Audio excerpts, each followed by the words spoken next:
গুরুচাঁদ ঠাকুর বললেন, অশ্বিনী তোমার পায়ে বলে যন্ত্রণা? অশ্বিনী গোসাই বলল, না বাবা, যন্ত্রণাতে দেহ ত্যাগ করবে, এত যন্ত্রণা চলছে। বলছে তোমার পায়ে যন্ত্রণা? বলো না না না। কে বলে? বলো এরা সবাই যে বলছে তুমি যন্ত্রণায় ছটফট করছো। বলছে না না না। বলে ওর তো কোনো যন্ত্রণা নাই, যা চাচ্ছি নিয়ে যা, ডাক্তারের কাছে নিয়ে যা। ডাক্তারের কাছে নিয়ে গেল, মাঝপথে দেহ ত্যাগ করলো। তাও একবারও বলে নাই যে বাবা আমার পায়ে যন্ত্রণা হচ্ছে। কেন জানো? গোসাই জানতো কি, আমি চলে যাই দুঃখ নাই, তবুও আমার দেহের ভার আমি গুরুচাঁদকে দেব না, তাতে যদি আমার গুরুচাঁদ কষ্ট পায়। এরা হচ্ছে ভক্ত। আমি অনন্তের দুঃখে থাকি, তাতে দুঃখ নাই, তুমি হরি সুখে থাকো, এইটুক চাই। গোসাই লিখলেন, আমায় বাসো বা না বাসো ভালো, তাতে কোনো দুঃখ নাই, আমি তোমাকে বাসিব ভালো, এই ভিক্ষা চাই। তাহলে তারে পেতে গেলে পূর্ণ আত্মসমর্পণ চাই। আমাদের মধ্যে তো তা নাই। কতটুকু আত্মসমর্পণ আছে? সারাদিন মৎসব করছি, সারাদিন গান গাচ্ছি, আবার একটু জ্বর যখন হচ্ছে সঙ্গে সঙ্গে ওষুধ খাচ্ছি। আমি যদি দেহ ছাড়তে পারি হরিচাঁদের পায়, আমার দেহ যদি তার চরণে সমর্পিত হয়, আমার তো ওষুধ খাওয়ার কথা নয়। কথা বোঝা যাচ্ছে কি? তাহলে আমি মরে যাই, জ্বর হোক বা ব্যথা হোক বা বেদনা হোক, যাই হোক, আমি কোনো কারণে তো ডাক্তারের কাছে যাব না। কেন? আমি দেহ ছেড়ে দিয়েছি তোমার রাঙা পায়ে, তুমি বাঁচাও মানো দীনবন্ধু, তুমি বিনে গতি নাই। আমরা কয়জন সমর্পণ করেছি? পারি নাই, যার কারণে আমাদের দ্বারা ঈশ্বর প্রাপ্তি সম্ভব নয়। তিনি আসেন কখন? বলছে যে করে আমার আশ তার করি সর্বনাশ, তবুও যে সারে না পাস তার হই দাসের দাস। যে পাস সারে না শেষ পর্যন্ত তার দাস অনুদাস হচ্ছে। তাহলে সে তো টেস্ট করে নেয়, তুমি আমার কেমন ভক্ত, তুমি আমাকে কতটা ভালোবাসো। অনন্ত জ্বালা দেবে, অনন্ত জ্বালা দেবে, যন্ত্রণা সহ্য করতে করতে মৃত্যু মুখ যাত্রী হবে, তবুও জ্বালা দেবে। তবুও যে পাস না সারে, তখন এসে কয় আয়, আমি তো দেখছিলাম তুই আমার কেমন ভক্ত। একবার তারে পেয়ে গেলে তখন শুধু আনন্দ আর আনন্দ। তখন জীবাত্মা পরমাত্মার হয় মধুর মিলন। হরিবল হরিবল।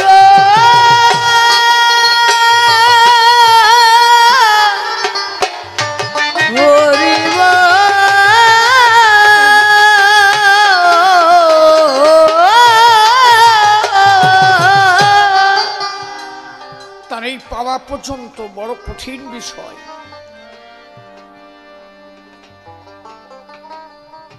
শ্রীমৎ স্বামী তারক গোসাই, এই যে আপনারা যে কবি গান শুনছেন, বাবা আমার কথা বোঝা যাচ্ছে? বাবা বাহ, ঠিক আছে। এই যে আপনারা যে কবি গান শুনছেন, এই কবি গান কিন্তু একটা সময় মায়েরা বাড়ির থেকে কবি গান শুনতে যেত না। যদি বাবারা শুনতো যে কবি গান শুরু হয়েছে, ওই বাড়ির মেয়েদের বলতে ওই দিক মোটে হাঁটা দিয়ে না, মানে এমন কিছু ভাষা ইউজ হতো কবি গানে যা মায়েরা শুনতে পারত না। এই কবি গানটাকে পরিমার্জিত করে তুলেছিলেন বাবা তারক চাঁদ। আমার তারক সবাই মিলে, পরিবারের সবাইকে সঙ্গে নিয়ে যাতে কবি গান শোনা যায়, সেইভাবে সামাজিক সংস্কারের মধ্যে নিয়ে কবি গানটাকে তুলে ধরেছিলেন বাবা তারক চাঁদ।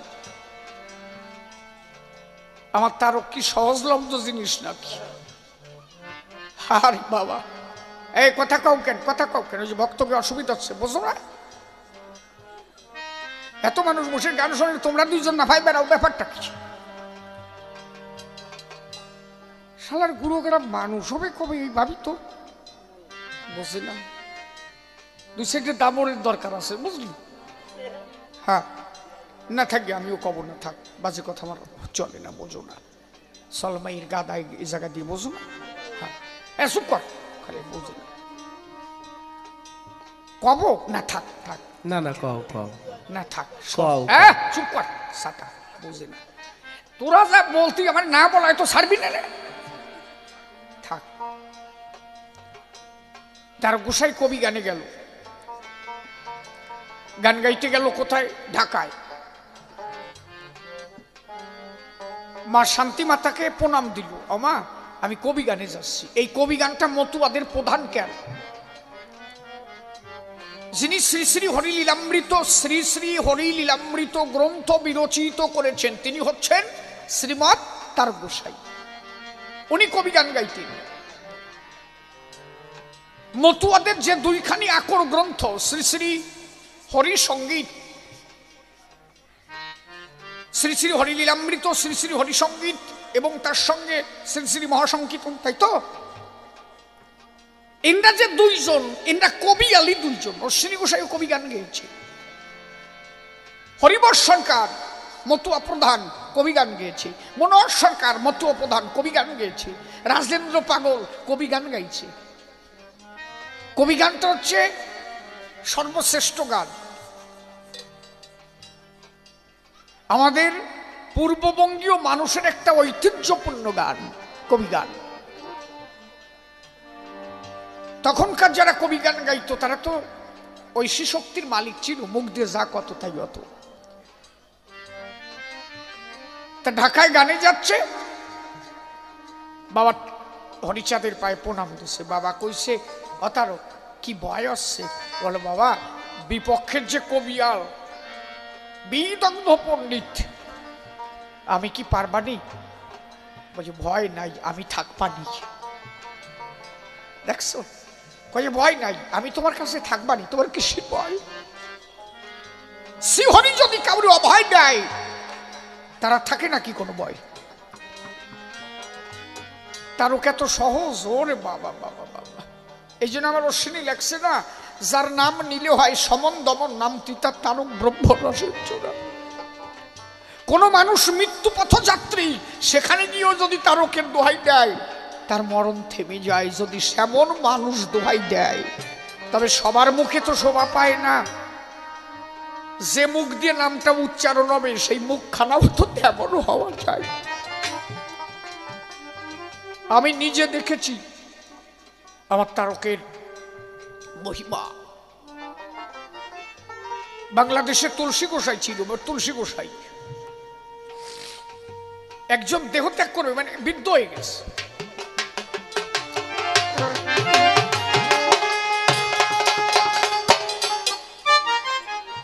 তার দেহত্যাগ করবে মানে চলে যাবে এই মুহূর্তে। ওই ঘরে তুলসীদা গেল। তা তুলসী গোসাই গিয়ে সবেমাত্র বসে, সাথে 4-5 জন আছে। আসতে মা, কথা কই না, আমি তো একটাও খারাপ কথা বলছি না, ভালো কথা ছাড়া একটাও কব না। তো ঘরে গিয়ে বসে, তুলসীদার বাড়ি হচ্ছে ভাইটিয়াপাড়া, চেনা আছে বাংলাদেশে, ভাইটিয়াপাড়া গোনাপাড়ার পাশে। আমি গেছি তো।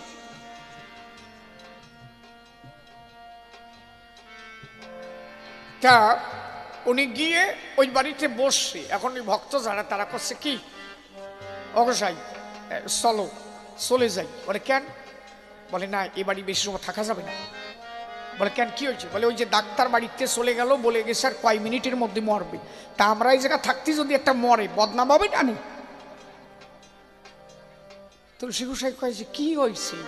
বলছে ওই ঘরে একটা মরবে, ডাক্তারেরও আর কাজ নাই, ডাক্তার চলে গেছে, ডাক্তারে বলে গেছে 10-20 মিনিটের মধ্যেই এখন কাজ হয়ে যাবে।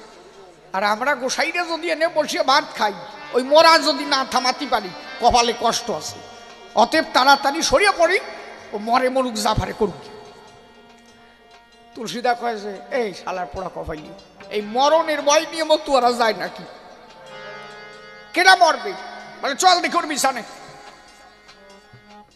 ওর বিছানায় যেয়ে চারিপাশে কয়েকজন বসে, আমার তারকের 3খানা গান আমার তুলসী গোসাই গাইছিল। পাগলের 3টে গান আছে না, 3 পাগলের গান গাইছিল। পাশে যে কয়জন, ওরা তো পাশে ভয়, ওই গাথি গাথি যদি মরিয়া যায়। বললাম না, যে মুখ দিয়ে গাওয়ার দরকার, মুখটা তো তেমন হওয়া দরকার, সচ্চরিত্র মানুষ হওয়া দরকার না। তো 3খানা পাগলের গান গাইলো, হরিগুরু চাঁদ তারক সাদ কয়ে যে ধ্বনি দিল, ওই মরাটা উঠে সাথে সাথে বলছে, একবার হরি বল, একবার হরি হরি বল, হরি হরি বল,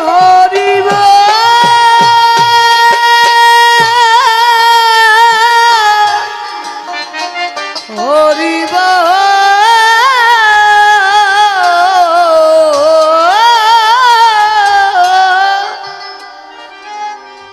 তাহলে বসো,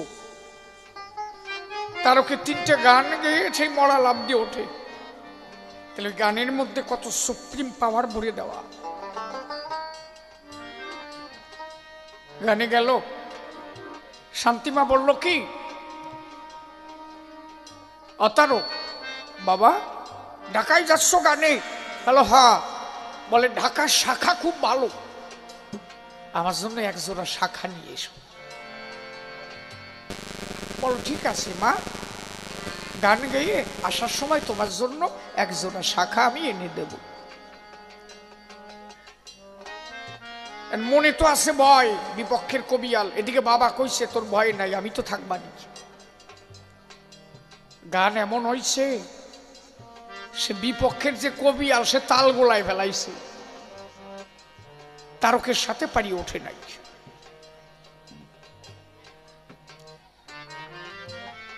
সকালবেলা তখনকার কবি গান মানে সারা রাত হতো, 2 দিন 3 দিন পর্যন্ত বাইরে গেলি তো আর সারা যেত না। ভোরবেলা প্রাতকর্ম সর্বাত্তরে, তখন তো আর পায়খানা বাথরুম এত পাকা ছিল না, মাঠে যে পায়খানা করতে হতো। ওই প্রাতকর্ম সারিতে বদনাটটা নিয়ে হাতে মাঠের মধ্যে গেছে। তো এটি সেরে যখন আসতেছে, বাচ্চা একটা ছেলে সামনে যে দাঁড়াইছে, এই শোনো কি, তারও গোসাইরে বলতেছে আস্তে, বলছে গোসাই আচ্ছা কালকে যে গান গাইয়ে, গান তো খুব ভালো গাইয়ে, তোমার গানে যেন বৃক্ষের পাতা ঝরঝর ঝরঝর করে ঝরে পড়ে, তোমার গানে যেন কঠিন পাষাণ বলে যায়। কিন্তু বিষয়টা কি, তুমি যখন গান গাইলে না, তোমার ওই কাঁধের পরে একটা সোনার পুতুলি বসে কি জানো কি কয়, হগোসাই তা তুমি তো একা আসলে, তারে রাখলে কোন জায়গায়? তারা গোসাই বললেন যে আমার কাঁধে কে বসেছিল, আমি তো দেখি নাই। বলে তা আমি বলতে পারবো না, তবে ছোট্ট একটা বাচ্চা ছেলে ছিল, সোনার পুতুলির বর্ণ কি জানো কি বলতেছিল, আর তুমি তাই বলতেছিলে। তারা গোসাই ছেলেটার দিকে তাকাই, দেখে এ সামান্য ছেলে না, এ কয় কি, এ তো যেমন তেমন ছেলে না। তারক বাহানা দিয়ে যে জড়াই ধরতে গেল, দেখে সামনে কেউ নাই, লীন হয়ে গেল। তারকার কি তারক আছে? ওইখান থেকে 100টে শাখা কিনে নিয়ে ওরা কান্দি আগে ঢুকছে। বাবার কাছে যে দাঁড়াইছে, এখন বাবা কষছে, বাবা হরিচাঁদ ঠাকুর বলছে বাবা যারে দেখলে তারে ধরে রাখতে পারলি না, দেখছো দাঁড়ানো মাত্রই বলছে, মানে নালিশ দেবে কি তার আগেই ঠাকুর বলছে বাবা তা যারে দেখলে তারে ধরে রাখতে পারলি না। বলে সবই তো তুমি জানো। বলে তারক সব আমি জানি, তবুও তোর মুখে শুনি, কারণ ছেলের মুখে শুনে কত আনন্দ পাই তা তো বুঝিস না। কারণ ওই ছেলেটা তো আর কেউ না, ভক্তর মন রক্ষা করিতে বোঝাইল তাই, সদা সর্বদাই আছি আমি তোর সাথে হেথায়, তাই বুঝে তারক আমার গড়াগড়ি দিল।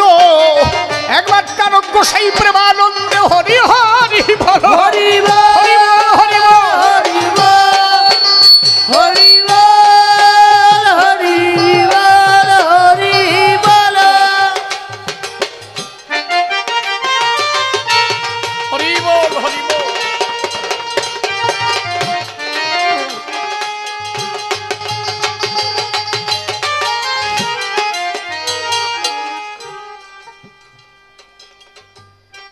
এদের একটার সঙ্গে একটা জোড়া। যদি বলেন কেমন, তারক গোসাই শান্তি মাতারে সাক্ষাৎ দিয়েছে। এই ঘটনা কালীর খবর হয়ে গেছে। কথাটা বোঝো। এই আমরা যে হিংসে নিন্দা করি, করো কেন? এগুলো খালি খালি। শান্তিমাতা শাখা পড়িছে, মা কালী খবর পাইছে যে মা রেক শাখা দিল, তা আমি যে মাইয়ে আমারে তো দিল না, দেখছো? তাহলে আমার বাবা আমারে শাখা দিল না কেন? আর আমরা মাঝখানে তে বেজাল বাধাই মরি, খালি কালিও কেসকেসি বাধাইবে না। কোন একজন শাখারু শাখা বেচতে আসলো লক্ষ্মীপাশা কালী মন্দির। তা শাখা বেচতে আসলে কালীর পায়ে প্রণাম দিয়ে বললো, মা আজকে যেন আমার শাখাগুলো বিক্রি হয়ে যায়। সুন্দর অপরূপ যুবতী সম্পন্ন একজন নারী, যদিও বয়স অল্প, কালোর মধ্যে যেন আলো জ্বলে। শাখারুকে বলছে, শাখারু আমার এক জোড়া শাখা দেওয়া যাবে? বলে আমি শাখা বিক্রি করি, তা দেবো না কেন? বলে আমার কাছে তো পয়সা নাই। বাড়ি কোথায়? বলে এই নদীর ওপারে জয়পুর, আমার বাবা হচ্ছে তারক গোসাই। আমার বাবার কাছে যে বললে টাকা দিয়ে দেবে। আমি তো পুজো দিতে আসছি, পুজো দিয়ে বাড়ি যাব। তার আগে তুমি চলে গেলে টাকা পাবা আমার বাবার কাছে কবা। যদি বাবা টাকার খবর না জানে, আমি তোমারে বলছি আমাদের ঘরের মধ্যে একটা ঝাঁপি আছে, ওই ঝাঁপির ভিতরে টাকা রাখা আছে। বাবার হয়তো মনে নাও থাকতে পারে, গান টান গায়ে তো। শাখারু ভাবলো তো বিরাট ব্যাপার। শাখা এক জোড়া দেখলো, ওই এক জোড়া পড়ায় দিল। তা বললো যে তা তুমি না কাজ করো, অমা তুমি আমার সাথে চলো। বলো না আমি পুজো দেবো তো। বলে তা আমি বসি নদীর ঘাটে, বসি দুইজন একসাথে যাবানি? বলে হ্যাঁ, তা তুমি ঘাটে বসো। ওই ঘাটে বসে থাকলো, অনেক টাইম হয়ে যাচ্ছে। উনি তো শাখা আরো বিক্রি করবে, যে মেয়েটা আসে না কেন? মন্দিরে গিয়ে দেখলো সে মেয়েও নাই, কেউ নাই। কি হলো রে? তাহলে আমার শাখা চুরি করে নিয়ে চলে গেছে। মনে মনে করে চিন্তন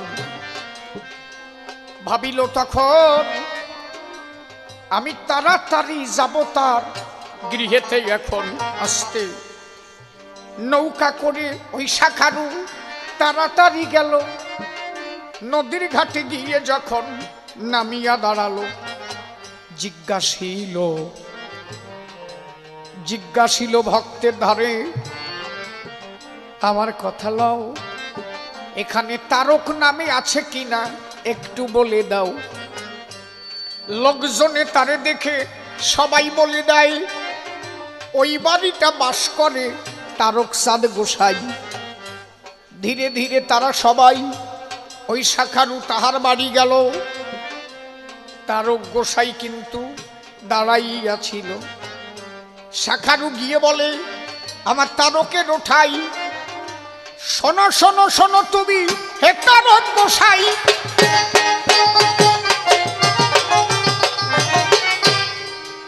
তোমার একটা মেয়ে আমার কাছে শাখা ক্রয় করেছে, অর্থ দেবে আমায়, সবকিছু বলেছে।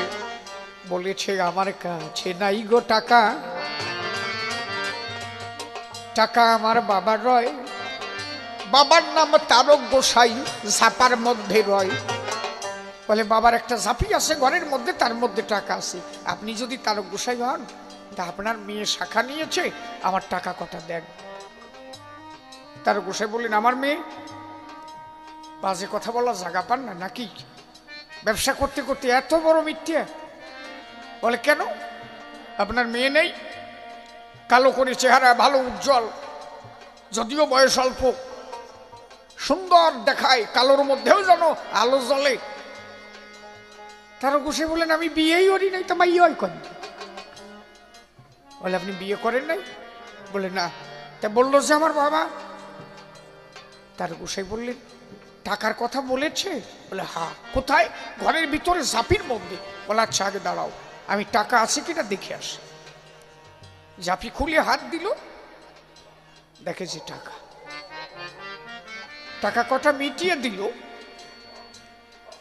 তাহলে আপনি বললেন না তো, আপনি বিয়ে করেন নাই, তা মেয়ে এলো। বলে বিয়ে করি নাই এটা ঠিক, তবে আমার একটা মেয়ে আছে, কিন্তু সেই মেয়েই যে তোমার কাছে শাখা নিয়েছে তা তো আমি জানি না। তবে যদি আমার ওই মেয়ে শাখা নিয়ে থাকে, তোমার জনম ধন্য। আচ্ছা শাখা নিয়েছে কোথার থেকে? বলো ওই লক্ষ্মীপাশা কালী মন্দিরে। বলে তো ভালো জায়গায় নিয়েছে, চলো তালি যাই। কে নিল দেখবা না? কে তোমার কাছে শাখা বললো, তাই খবর নিবা না? বলে হ্যাঁ তা তো নিব। বলে চলো যাই। নৌকা করে দুজনে তখন এপারেতে গেল। লক্ষ্মীপাশা কালী মন্দিরে যখন প্রবেশিল, গিয়ে দেখে কালী মাতার দুই হাতে যে শাখা পরায়, সেই শাখা জোড়াই আছে কালী হাতে রে ভাই। তার বসে বলছে এই সেই শাখা নাকি? বলে হ্যাঁ হ্যাঁ, এই জোড়াই তো পড়াইছি। তো ইনার হাতে আসলো কি করি? বলে তা আমি বললাম না আমার একটা মেয়ে আছে, সে হচ্ছে আদ্যার শক্তি মহামায়া। তোমার কোটি জন্মের কপাল ভালো যে এই কালীর দর্শন আজ তোমার ঘটেছে। হরিব হরিব।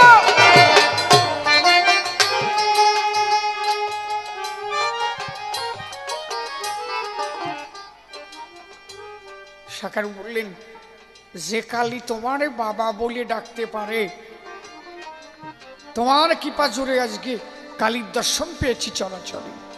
সেই দিন থেকে শাখার ব্যবসা দিয়ে ছেড়ে ওই যে ধর্মে নিযুক্ত হয়ে গেল, আর কর্মটর্ম তা ছিল না। এইটা হচ্ছে বিষয়। তখন যে আমার তারক যা বলেছে তাই হয়েছে, ঐশী শক্তির মালিক তো। তার মতো অত বড় শক্তিধর কয়জন ছিল?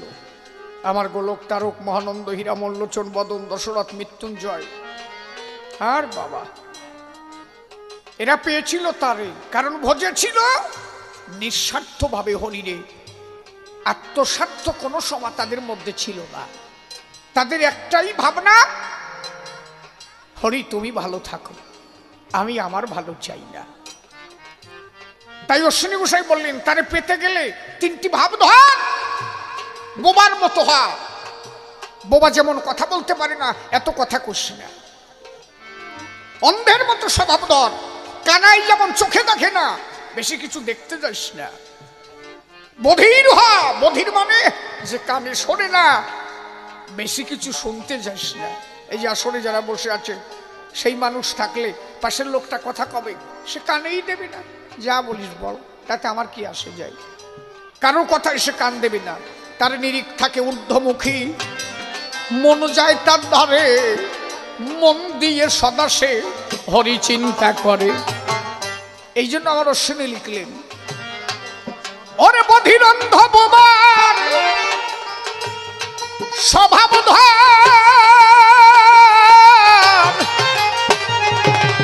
অধর ধরা পরিবে ধরা, তার ধরার মতো ধর।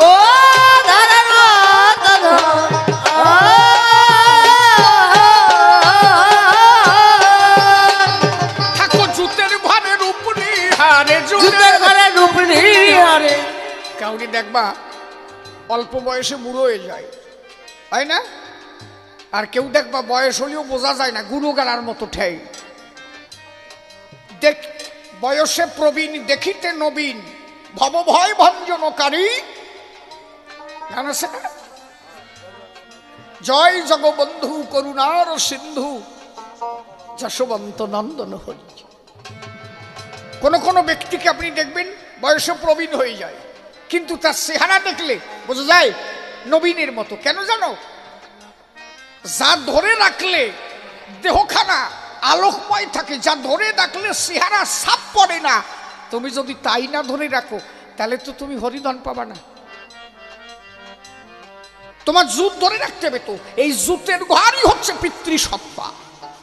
যা নারীর কাছে গেলে ক্ষয় হয়। একবার পুরুষ যদি নারীর কাছে যায়, যতটুক পিতৃসত্তা নারীর কাছে দেয়, তাতে একবারে ৪৫ থেকে ৪০ কোটি সন্তান মারা যায় একবারে। একটা পুরুষ যখন নারীর কাছে যায়, ওই যে বলছে না জীবে দয়া নামে রুচি। কোন জীবে দয়া? হরিচাঁদ ঠাকুর মাছ খাইছে তো, মাছ খেয়েছে। সেদিন বৈরাগী মশাই কই মাছ ধরে নিয়ে গেল আর বেগুন তুলে নিয়ে গেল, সেই বেগুন দিয়ে কই মাছ দিয়ে খেয়েছিল। গুরুচাঁদ ঠাকুর মাছ খেয়েছে তো। বিচরণ পাগল কাসুমের মাংস খাইছে। আরে বাবা, কাসুম শীত করে ফেলাই দিয়ে ওই আত্মা ধরে নিয়ে নিজের বোর মধ্যে ভরে দিয়ে বাসায় উঠেছে। চল ওঠ, বউ উঠে আটা দেশে। কই তুমিও তো খাও, এটা বাসায় দেখাও তো। তুমি তো নিরামিষ খাইয়ে পড়িয়ে রয়েছো, এটা বাসায় দেখাও তো। কথা বোঝা যাচ্ছে আমার নাকি? তুমি তো সারা জীবন নিরামিষ খাচ্ছ, খালি গরুর দুধ খাবা, ফল খাবা, খাইয়ে খাইয়ে আর ট্যাংরা মাছের মতো হইছ। তা তারা তো নিরামিষ খাই নাই, মাছ খাইয়ে মাংস খাইয়ে হাত ধরে টান দিছে, মোরা উঠি আটা দিছে। তা তোমার নিরামিষ খেয়ে কাজ হলো না কেন? আরে খাওয়াই কি আসে যায়, যা ধরে রাখলি কাজ হয় তাই তো ধরো নাই। সারা জীবন ভরিয়ে ৪০ কোটি মুরগি কাটে খাতে পারবা তুমি? ৪০ কোটি মাছ খেয়ে পারবা না? থাক, মাঝে মাঝে একটু কুলুপ দেবেন, থাক। তাহলে এত মাছ এত মাংস তুমি খেয়ে পারবা না। একদিন খাটের পরে নারীর কাছে যা ধ্বংস করো, ১ সেকেন্ডের মধ্যে যে জীব তুমি ধ্বংস করেছো। আমার বাবা গিয়েছিল মায়ের দ্বারে, ৪৫ থেকে ৪০ কোটি আমার মতো শিশিরকে দিয়েছিল মায়ের দ্বারে। সেখান থেকে আমি শুধু বেঁচেছিলাম, আর সব কয়টা ভাই বোন মরে গেছিল। তাহলে একবারে যদি ৪০-৪৫ কোটি সন্তান মারা যায়, আমি জীবনে কয়শো, কয় হাজার, কয় লক্ষ কোটি সন্তান মেরেছি বলো। ও মাছ মাংস খাওয়াতে আসে যায় না, যা ধরে রাখলি কাজ হয় সেই সাথেই তো ধরে থাকা যায় না। আগে তাই ধরে রাখো। অশ্বিনী গোসাই আরি মাছ খাইছে, আরি মাছ। ওরে তা যদি শোনো রে, কব নাকি কব? শোনো শোনো, সলমাইয়ের গান গাতে আইছি, আমি কি পয়সা নেবো নাকি? কি ওরা যদি দেয় আমি নেবো না, তা তো কই নাকি? সে যদি দেয় হাসে পরিষ্কার সাটা। হ্যাঁ, ওরাও তো জানে যে বাবার এইভাবেই সংসার চলে গান গাইয়ে। কি ওরা যে এইবারে কম দেবি তা না, সব জায়গায় ৩০ নি, ওরা নয় ২০ দেবি, তার নিচে তো নামবে না। চিন্ময় কথা কুস। হ্যাঁ, ওকে জন্য এটা কনসিডার থাকবে। কি হ্যাঁ, অশ্বিনী গোসাই শিষ্যদের বাড়ি গেল। তাহলে এরা তো মাছ খাইছে, কথাটা শোনো। আচ্ছা এদিকে লক্ষ্য রাখো, এত নড়াচড়া করি না, ভাব নষ্ট হয়ে যায়। হা হা। তা ৩ ছেলের বাড়ি গেল। ওরা ভাবলো কি বাবা তো ভালো আরি মাছ খায়, আরি মাছ ধরার একটা ভাব আছে। ওই খারি গাড়তো, খারি জানা আছে তো, পূর্ববঙ্গের মানুষ হলে জানবে। ওই নদীর মধ্যে কুঞ্চি গাড়িয়ে গাড়িয়ে দিয়ে আসতো, ওরে খারি গাড়া কত। ওই কুঞ্চি সোজাসুজি কোচ দিয়ে কোপ দিত, মানে আরি মাছে বাসা বাঁধত, কোপ দিলে আরি মাছ পড়তো।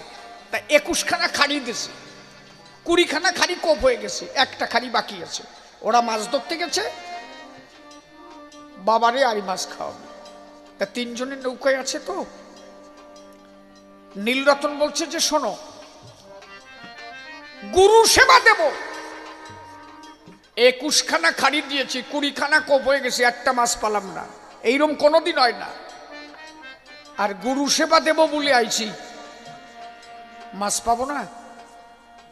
লাস্ট খাড়ি ২১ খাড়ি, লাস্ট ২০টা শেষ, একটা খাড়ি আছে।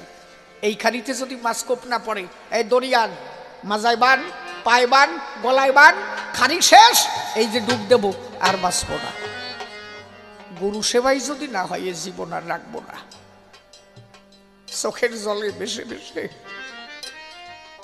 বাবা হরিগুরুচাঁদ গোসাই অশ্বিনীর নাম নিয়ে ওই লাস্টের খাড়িতে কোপ দিছে। প্রায় ওই ২-২.৫ কেজি ওজনের একটা আইড় মাছ পাইছে। ওরা আইড় মাছ নিয়ে যাচ্ছে, আর গোসাই ওই নীলরতনের বাড়ির থেকে বেরোয় যাচ্ছে। ওই গোপীখানা বগলে সেরা কাপড় পরা, চোখের জল পড়তেছে আর একা একা করছে, খা শালারা, খাইয়া আমি খাবো না, খাইয়া আমি খাবো না, হাঁটা দিলাম। ওই যাচ্ছে আর ওই কয়জন মাছ নিয়ে ঢুকতেছে। বাবা কোয়ানি যাচ্ছ আবার? না আমি খাবো না। খাইয়া যা, কয় মাই পুঁজি খাইয়া, আমি খাবো না, আমার খাতির দিলি তো। হ্যাঁ ওরা তো আর জানে না যে কি হয়েছে। কয় আমার রাগিলে কেন? 20 খান খানি কপ হয়ে গেছে, শেষের খানিতে এত বড়টা মাছ পাইছি খালি তোমার জন্য।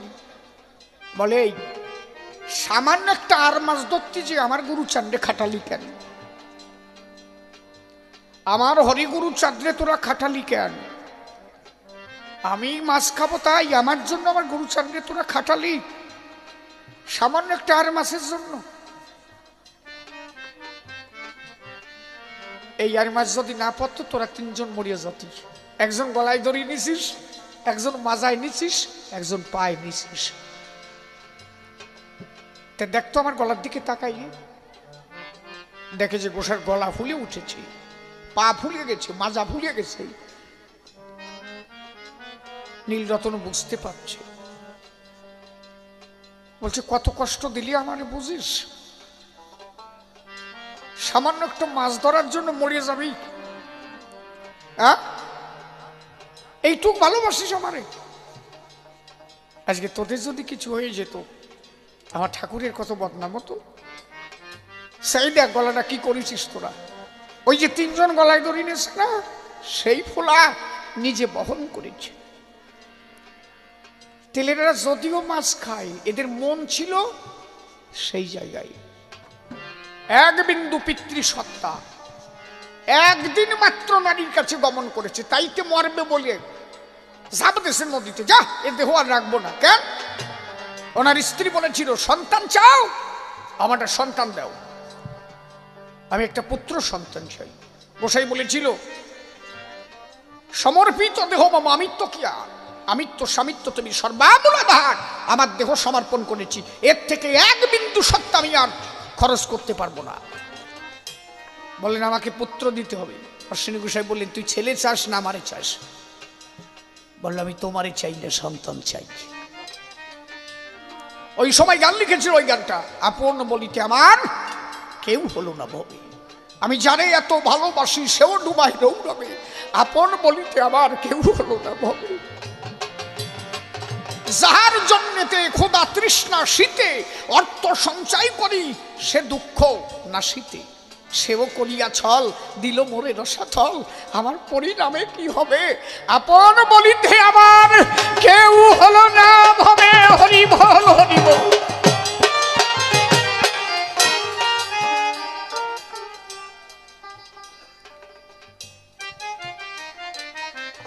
কত বড় মহাজন! ওই যে নারীর সাথে হয়ে মিলন, সন্তান দিয়ে রওনা দিল, আর আমি এ দেহ রাখবো না। কেন রাখবো না? আমি গুরু সাদের তবিল ভেঙে ভাই হলাম অপরাধী। গান আছে না, আমি গুরু সাদের তবিল ভেঙে বেলাইছি, আমি অপরাধী সেজেছি, আমার মতো কেউ হলো না। আর এবার ভালো চাউনে যদি আমি গুরু সাদের তবিল ভেঙে ভাই হলাম অপরাধী। গঙ্গায় গিয়ে ঝাঁপ দিল, আমি এ দেহ আর রাখবো না, আমি মূল সত্তা ক্ষয় করেছি। একবার মাত্র গেছে, একবার। কথা বোঝো, মতুয়ারা মাছ খায় কেন, মতুয়ারা মাংস খায় কেন, মতুয়ারা আর যা ধরিয়ে রাখে তাই ধরিয়ে দেহ গে যাও। মতুয়াকে মধ্যে যে মাতাম দিয়ে দেহ গে জ্বালা কারে কয়, ওই যে ঘাই জোরে শীতয়ে পরবানে কয় যে শক্তি ধরে রেখেছে মতুয়ারা। ও মাছ মাংস খালে কিছু হয় না, কিন্তু যা ধরে রাখলে কাজ হয় তাই ধরে রাখবে। একদিন মাত্র ক্ষয় করে অনুশোচনা জাগলো। মকর বাহিনী গঙ্গা অশ্বিনী গোসাইকে কাঁধের পরে তুলে নিল, বলো মা আমি তো মরবো বলে এসেছি, গ্রহণ কর। বলল তোর মতো ভক্তের চরণ ধুলি আজ আমি অঙ্গে পাই, হরিভক্তের চরণ ধুলি সর্বোপরি হয়। আমি গঙ্গা তোর চরণ ধুলি পেয়ে জন্ম ধন্য করি, প্রেমার আনন্দে বদন ভরিয়ে বলো হরি হরি হরি হরি বল, হরি বল। হরি বল হরি বল হরি বল, হরি।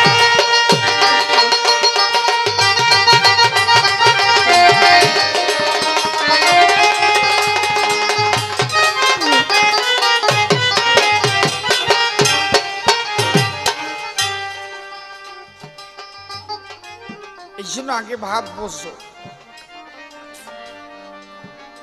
জীবে দয়ার নামে রুচি মানুষেতে নিষ্ঠা, ইহা ছাড়া আর যত সব ক্রিয়া ভ্রষ্টা। মানুষকে ভালোবাসো। আমার অশ্বিনীতে গান লিখলেন, আজকে এক গানই শেষ করব। হ্যাঁ, কয়বার গাবো? বধিরন্ধ বোবার স্বভাব ধর, তবে অধর ধরা পড়বে ধরা, ধরার মতো ধর। ও ধরার মতো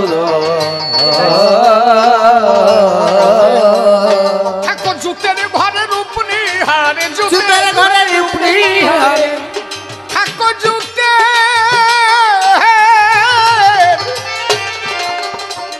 থাকো জুতের ঘরে, থাকো জুতের ঘরের উপরে হারে, তবে জুতের মানুষ আরে তবে মানুষ ধরা যায়। মানুষ ধরা মনে ভেড়া মুখের কথা নয়, মনের মানুষ ধরা মনে ভেড়া মুখের কথা নয়।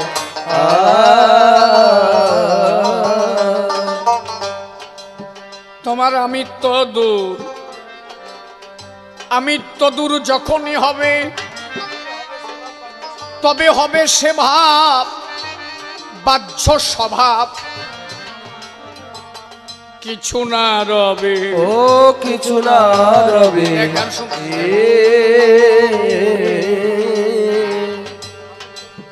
তোমার আমিত্ব দূর যখন হবে,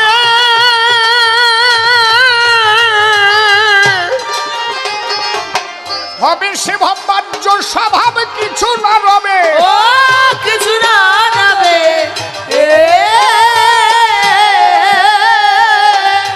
হরি বলে এই দশা তোর যখন হবে, এই রাশাটা যখন হবে, এই দশা তোর যখন হবে, ওরে এই দশা তোর যখন হবে, দেখবি জগৎ মানুষময়। মানুষ ধরা মনের ভেড়া মুখের কথা নয়, মনের মানুষ ধরা মনের ভেড়া মুখের কথা নয়।